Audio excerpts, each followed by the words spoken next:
then Yeah. get on with the game. Exactly, and as I said, as we've said before, it's an interpretation thing.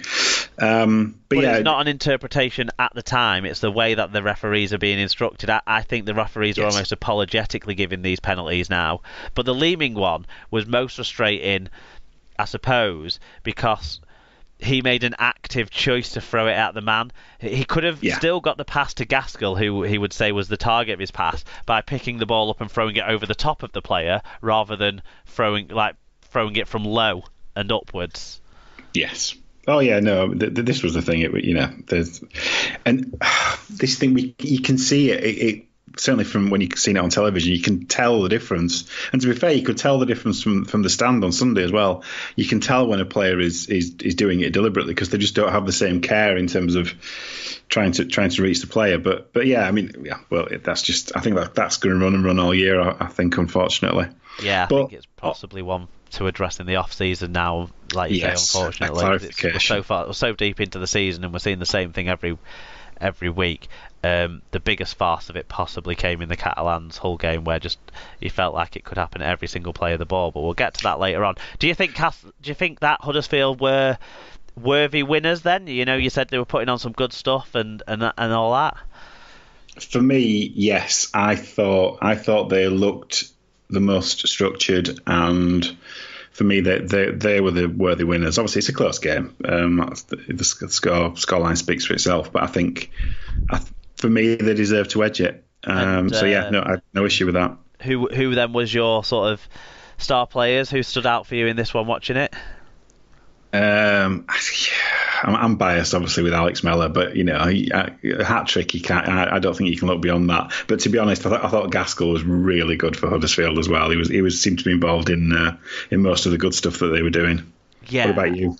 Definitely, but I'm on board with your Alex Mellor comment. We've always sort of talked about him being a great line runner ever since he was a kid in the academy at the Bulls, back when SLP started. And I just think he's starting to come of age. He's still got some work defensively, I think, to sharpen up a bit with his consistency there. But his line running's great, and in this game, his line running and his support play. I mean, his hat trick try, I just think was a hugely deserved game-winning try. Like from a neutral point of view, I want games that are close, have the odd moment of controversy, but nothing too outrageous that changes the result of the game. That the result is in the balance at the end, and it's won by a special piece of play. And I think this one was won by a special piece of play between McGillvray and McIntosh as well. His pass out to McGillvray, then McGillvray's run and pass back inside, and the finish and all of that was exceptional. Yeah, no, I'm glad you picked on that last one, because that'd be my highlight of the match as well. I stepped on your. No. Well, it's the beauty of the structure was marked it out as obviously a highlight of the match for me. Did you have anything else you wanted to pick out as a highlight? Just the Adam Milner sin bin in. Paul O'Brien touched on it. Yeah. I think that he was sort of claiming, and probably Darryl Powell backed him on this because you know what he's like, that he was headbutted first, because there was a little bit of a coming together as there was Adam O'Brien tried to stand up rather than tried to headbutt him. But I just think Adam Milner let himself down a bit there. I thought he got his temper together and was using his aggression in a much better directed way. And if he gave away penalties, they weren't like killing his team. They were just, it's going to happen with a player like him, just like it's going to happen with someone like Michael McAlorum or Greg Bird or whatever. These players who get out quick, and that's always been their game, and they're not bothered whether they make the tackles stick or not, and they know that some are going to be high. That's their game. Milner's like that, but in this instance, it was a situation where he could have controlled it way better than he did, and I just think it's a lesson for him, but is old enough to know better already, I think. You'd think so. Yeah. But yeah, as you said, it cost them, didn't it? So, yeah. Well, it was the field position they were in. From having the ball on 1-4 tackle underneath the posts, with a Huddersfield side that, whilst they played really well, we know there's some question mark over their resilience versus a powerful Cast side that have shown comeback ability in the last couple of games. to go for the full 80 minutes. So yeah, cost themselves big time. Shall we move on to the big one on Friday? Yes, let's do that. So this one, it was a big game, and Warrington proved that by not turning up. It finished St Helens 38, Warrington 12. Sorry, I had to get that one in. It was 20 points to 6 at half time. Really good crowd, 17,807, and James Child in the singular. Yeah. You what? Best crowd of the season so far. Yeah, and yeah, it looked. Obviously most of the red and white patrons went home happy anyway. In terms of stats for teams, stats favour St Helens in general, unsurprisingly. Over 200 more metres and nearly a metre per carry better average gain. Both sides had 7 breaks, but Saints converted their chances 6 tries to 2. Fewer errors and penalties conceded also helped Saints to win this top of the table clash. For the winning St Helens side, Tommy Mackinson, 1 try, 178 metres. Zeb Taylor, a try assist, 131 metres, 4 offloads. Alex Walmsley with 7 tackle busts, 140 metres. And his front row partner, Luke Thompson, also with 140 metres. For the losing Warrington side, Ryan Atkins with 10 tackle busts, 114 metres and 2 clean breaks. Josh Charlie, also 140 metres and 2 clean breaks. Chris Hill, 6 tackle busts, 132 metres, 4 offloads. And Darrell Clark with a try, 45 tackles, 5 tackle busts and 3 offloads. So what did people have to say about this one?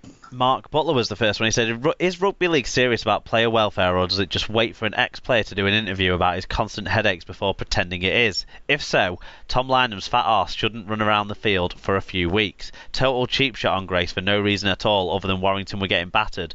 Bottled by a ref who saw it from multiple angles. Stop hitting each other in the head for fuck's sake. Yeah, can't disagree with that. We'll talk about that in a bit. Tom Eckley says, vintage Shall Warrington... we talk about it now? Yeah, go on then. Let's get it out of the way. Yeah.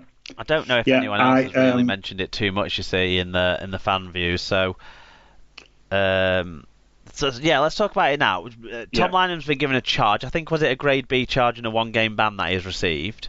I think. Okay. He's certainly got a 1-game ban anyway for it. It was an 8-point try, wasn't it? Because it was. Basically asked Regan Grace to put the ball down. Tom Lynham's shoulder made contact with Regan Grace's head. Regan Grace seemed the least bothered person by it in the whole stadium, whilst everyone else wanted to have a bit of a fight about it.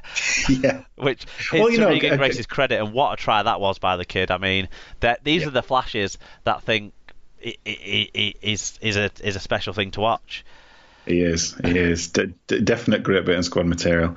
But don't know about that. Too many mistakes. But yeah, we'll talk about the try in a bit. Yeah. But yeah, in terms of, to me, seeing it live, it was a red card. And I'll explain why. As in before you saw the slow-mo replays? Yes. I'll tell you why. Because it's completely unnecessary. I think there's a lot to be said for something about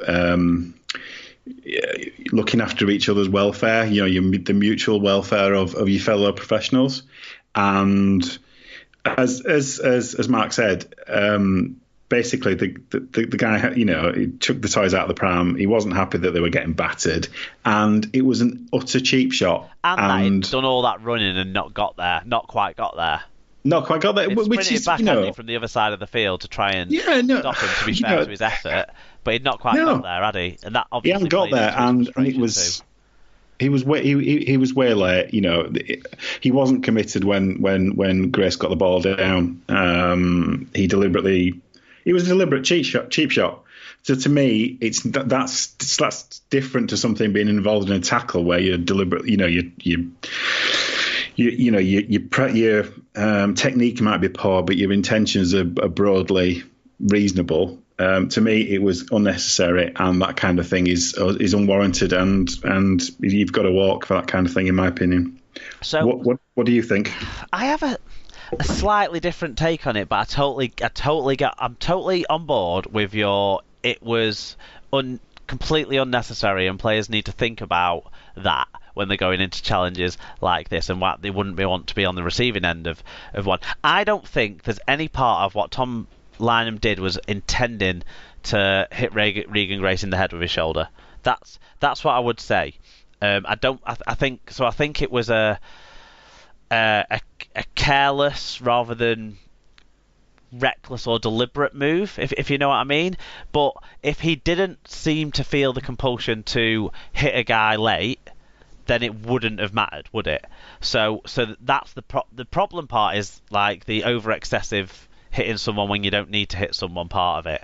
Not for me. The actual worst part of the result could have been that he hit him in the head with his shoulder at pace as well. But I don't think that's what he was going for. Do you know what I mean? I do. I don't think there was any intention to hurt him seriously, but players need to be a bit more switched on about this stuff. To me, it kind of goes back similarly to the Blake Austin on Joel Tompkins one, didn't it? Like right early on in the season when Joel Tompkins had picked up a loose ball, hadn't he, where a mistake had been made. I'm not sure if it was made by Austin or one of his teammates, but he chased him down, didn't he, when he'd sort of got ankle tapped or whatever. He was stumbling across the floor anyway. He was there to just be jumped upon, but Blake Austin didn't just jump upon him, he jumped upon him and swung his arm round to his face. Yes. And that sort of thing. And we've seen this countless times over the years. You know, you go back to Gareth Rayner on Sam Tompkins, and that was a send-off, wasn't it? But that was a swinging arm to the face, whereas this was more clumsy. So I don't think it was as bad as that. I'd have said a yellow card would have been fine, but whether the video ref was kind of saying, I've seen it from all these angles in slow-mo, and I can't determine that there was deliberate foul play, and so putting it on report's a safer option in a big game, I don't know. But yeah, it feels like some sort of action at the time. It was a bad tackle. Yeah, no, this is the thing. Everything you kind of said in terms of he didn't deliberately mean to hit him in the head with his shoulder. I don't think he was thinking about it. I think he just he had the cob on and he wanted to whack him. I'd but have gone to with me, a sin bin at the time, right?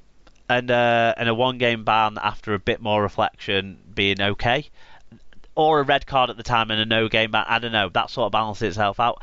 I think overall, justice wasn't quite done because nothing was done at the time, but the game was out of hand, I think. Yeah, and in fact, because the game was already actually 1-game ban now is probably a bigger punishment because the game was already over, wasn't it? It was done and dusted by that point anyway. So, but yeah, anyway, but we'll agree to disagree on that one slightly. Slightly, yeah. Neither of us supporting the tackle. No. There was the other tackle as well, which maybe was worse. Mike Cooper on Danny Richardson, clean hit to the head, and he only got a sin bin. Should we be looking at those as red card offences as well, or is that where you're talking about when you're actually trying to tackle and you just get it a bit wrong, rather than something that should never have happened in the first place? I mean, to me, he got caught out by a player who was too quick and too nimble for him, and he's going to happen and I think it looked worse because of the angle that he was stepping back in, and he flings an arm out and kind of catches him. He just broke his momentum, right? Did it? Yeah. Well, this was the thing, and I didn't disagree with that decision. And to be fair, I think it was crucial, wasn't it, in terms of the Saints' momentum coming back into the game. But yeah, anyway, let's get back to the fan reviews. Let's run through these before we go on. No, I thought it was just fitting to talk about the other. Yeah. No, I think that's fine. Tom Eckley says, vintage Warrington performance that. On the bright side, it was nice to experience the level of disappointment my parents feel every time they look at me. Oh, Tom. Oh, Thomas. At MikeDodd22 said, not the right game for Ratchford, Child, and plenty of others to have a poor game. How Cooper was sin-binned and Lynham wasn't, I will never know. We go again next week. I'm sure Mark's boys will do us a favour and give Saints a thrashing next week anyway. Yes, come on. No. We'll see. Tom Andrews says, reckon that waste of a space winger deserves a hefty ban, we already talked about, for that cheap shot on the overrated winger. Need to stamp late hits when scoring out. It happens too often. Yeah. And I think giving a ban for it is is a step in the right direction. If we start banning for everyone, or charging at least, or warning, or some sort of caution or something, like you're off your early guilty plea